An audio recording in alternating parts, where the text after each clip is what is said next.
So Azure Storage Services. Azure Storage Services ఏముంటాయి? Azure databases ఉంటాయి, like Azure SQL database, MS SQL సర్వర్కి సంబంధించింది. Azure SQL database for MySQLకి సంబంధించింది. PostgreSQL, MariaDB, అలాగే ఇక్కడ VM images ఒరాకిల్కి SQL సర్వర్కి సంబంధించింది. Azure storage account ఏంటంటే మనకి ఇందులో 4 ఉంటాయి. మళ్ళీ ఇందులో blob storage, file storage and disk storage and table storage ఉంటుంది. అండ్ Azure Cosmos DB దేనికంటే ఇది NoSQL డేటాబేస్ అనమాట. NoSQL డేటాబేస్ అంటే మోస్ట్లీ అన్స్ట్రక్చర్డ్ డేటా ఉంటుంది ఇందులో. ఇక్కడ అన్స్ట్రక్చర్డ్ Azure డేటా సర్వీస్లో blob storage, data lake storage అంటూ 2 ఉన్నాయి. ఇదేంటంటే బ్లాబ్ స్టోరేజ్ లో కాస్ట్ ఉంటుంది. డేటా లేక్ స్టోరేజ్ Gen2 అనేది బ్లాబ్ స్టోరేజ్ అనేది బిల్డ్ అయ్యి ఉంది. బ్లాబ్ స్టోరేజ్కి కొన్ని అడిషనల్ ఫీచర్స్ యాడ్ చేశారనమాట. దానికి ఏంటంటే హైరార్కల్ నేమ్ స్పేస్ ఒకటి, fine grain security, Hadoop compatibility. Hierarchical name space అంటే ఇక్కడ మనకి ఫోల్డర్ వైజ్ హైరార్కల్గా ఉంటుంది అనమాట. హైరార్కీ ఉంటుంది, బ్లాబ్ స్టోరేజ్లో ఉండదు అనమాట. Fine grain security level, file లెవెల్లో సెక్యూరిటీ ఉంటుంది. హడూప్ కంపాటిబిలిటీ కూడా ఉంటుంది డేటా లేక్ స్టోరేజ్ Gen2కి. కాకపోతే ఇది ప్రైస్ ఎక్కువ బ్లాబ్ స్టోరేజ్ కన్నా. పర్ఫార్మెన్స్ వైజ్ కూడా డేటా లేక్ స్టోరేజ్ Gen2 బాగుంటుంది అనమాట. బ్లాబ్ స్టోరేజ్ ఏంటంటే మనకి లో కాస్ట్, జస్ట్ ఫైల్స్ అవి స్టోర్ చేసుకోవడానికి యూజ్ అవుతుంది అనమాట. సేమ్ ఇక్కడ బ్లాబ్ స్టోరేజ్లో చెప్పినట్టు ఫోల్డర్స్ అనేది నేమింగ్ కన్వెన్షన్ జస్ట్ ఉంటాయి. ఇక్కడ మనకి ADLS అన్నట్టు ఫోల్డర్స్ రేంజ్లో పర్ఫార్మెన్స్ బాగుంటుంది అనమాట. Fine grain security, set permissions at individual file level అనమాట. అంటే మనకి ఇండివిజువల్ ఫైల్ లెవెల్లో మనకి పర్మిషన్స్ అవి ఉంటాయి అన్నమాట. ఇది ఏంటంటే HDFS అని బిగ్ డేటాలో ఉంటుంది కదా, హడూప్ డిస్ట్రిబ్యూటెడ్ ఫైల్ సిస్టమ్, దాన్ని ఇది రీప్లేస్ చేయగలుగుతుంది అనమాట ADLS Gen2. దాంతోపాటు మనకి స్పార్క్ని వాడతారనమాట డేటాబ్రిక్స్లోని ADLSని లో ఉన్న డేటాని ప్రాసెస్ చేయడానికి. సేమ్ ఇక్కడ కూడా సేమ్ అక్కడ ఉన్న మెన్షన్ రాసాము. ఇక్కడ మనకి డిసేబుల్డ్ బ్లాబ్ స్టోరేజ్, ఇక్కడ అనేబుల్డ్, ఇక్కడ డిసేబుల్డ్ డేటా లేక్ స్టోరేజ్ Gen2లోని హైరార్కల్ నేమ్ స్పేస్ అని ఉంటుంది. ఇందులో డిసేబుల్డ్ అని ఉంటే బ్లాబ్ స్టోరేజ్ అయితే ఒకవేళ ఇది అనేబుల్ చేస్తే మళ్ళీ ఇది డేటా లేక్ స్టోరేజ్ ఉంటుంది అనమాట. ఒక్కసారి మనం రివ్యూ ప్లస్ క్రియేట్ అని క్లిక్ చేస్తే మనకు అది క్రియేట్ అవుద్ది. కాకపోతే ఇక్కడ ఏంటంటే రివ్యూ ప్లస్ క్రియేట్లోని క్రియేట్ చేసిన తర్వాత ఈ స్టోరేజ్ అకౌంట్ టైప్ అని మార్చడానికి అవుతుంది. ఇప్పుడు మనం ADLS Gen2 అని క్రియేట్ చేస్తే ADLS Gen2 అని ఉంటుంది. బ్లాబ్ స్టోరేజ్ అని క్రియేట్ చేస్తే బ్లాబ్ స్టోరేజ్ అని ఉంటుంది అనమాట. సో సేమ్ ఇక్కడ blob storage, file storage, storage queue, table storage, blob స్టోరేజ్లో ఉండే టైప్స్ అనమాట. మెయిన్లీ ఏంటంటే బ్లాబ్ స్టోరేజ్ ఏంటంటే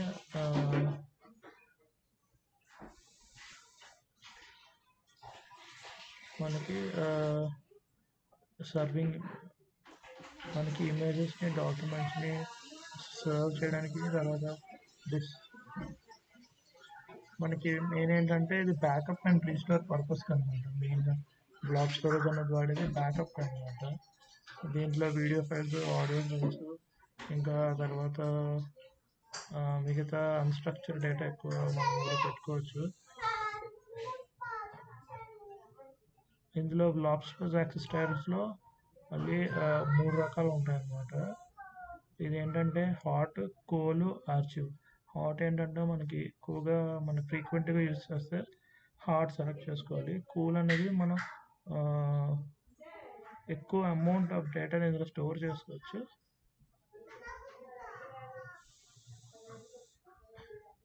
ఏంటంటే మినిమం 30 days వరకు స్టోర్ చేసుకునేటట్టు తక్కువగా వాడతాం అన్నమాట. తక్కువగా ఆ డేటాను యూజ్ చేసుకుంటాం. ఆర్చివ్ అనేది ఏంటంటే ఇది అనేది రేర్గా వాడతాం అనమాట. మిగతా రెండింటితో పోల్చుకుంటే 180 డేస్ వరకు ఆ డేటా అనేది ఇందులో ఉంటుంది అనమాట.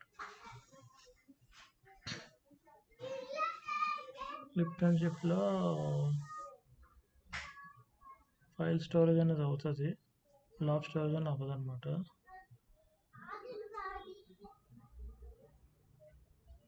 ఇందులో ఏంటంటే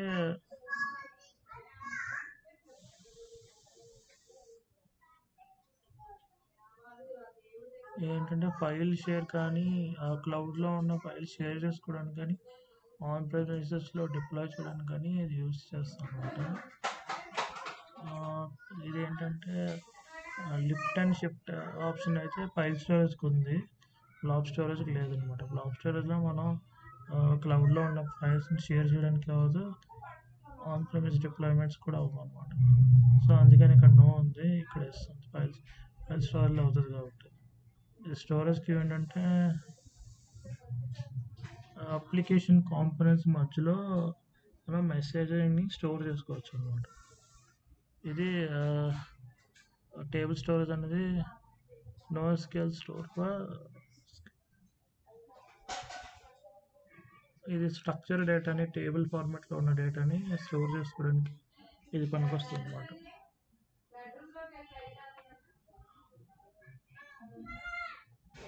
HS storage offers a massively scalable data massive service for the cloud and messaging store for reliable messaging and NoSQL store. ఇక్కడ ఉన్న అన్నీ ఇచ్చాడు అనమాట. HS స్టోరేజ్లో ఏమేమి డేటా ఆబ్జెక్ట్స్ని స్టోర్ చేసుకుంటుంది, file system service for the cloud, file system messaging store for reliable message అంటే NoSQL store అనమాట. Access durable, secure, స్కాలబుల్, accessible ఇవన్నీ ఫ్యూచర్స్ అనమాట. స్టోరేజ్ అకౌంట్లో ఉంటుంది, బ్లాబ్ ఉంటుంది, ఫైల్ ఉంటుంది, క్యూ ఉంటుంది, టేబుల్ ఉంటుంది. బ్లాబ్ స్టోరేజ్ ఎందుకంటే దేనికంటే ఇమేజెస్ని డాక్యుమెంట్స్ని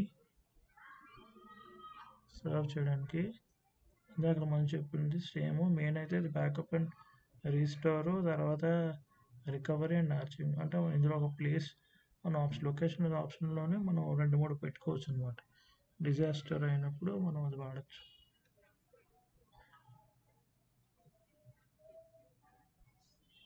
ఇక్కడ ఆన్ ప్రెమిస్ డేటాని ఇందులో స్టోర్ చేసుకోవచ్చు అనమాట, అనాలిసిస్ కోసం.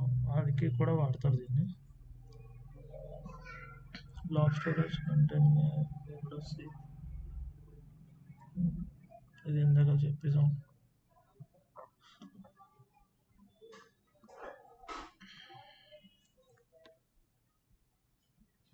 చెప్పాను కదా, టేబుల్ డేటా అనేది రోస్ అండ్ కాలమ్స్లో ఉంటుంది, దాన్ని ఇక్కడ వాడతాం, దాన్ని ఇక్కడ స్టోర్ చేసుకుంటాం.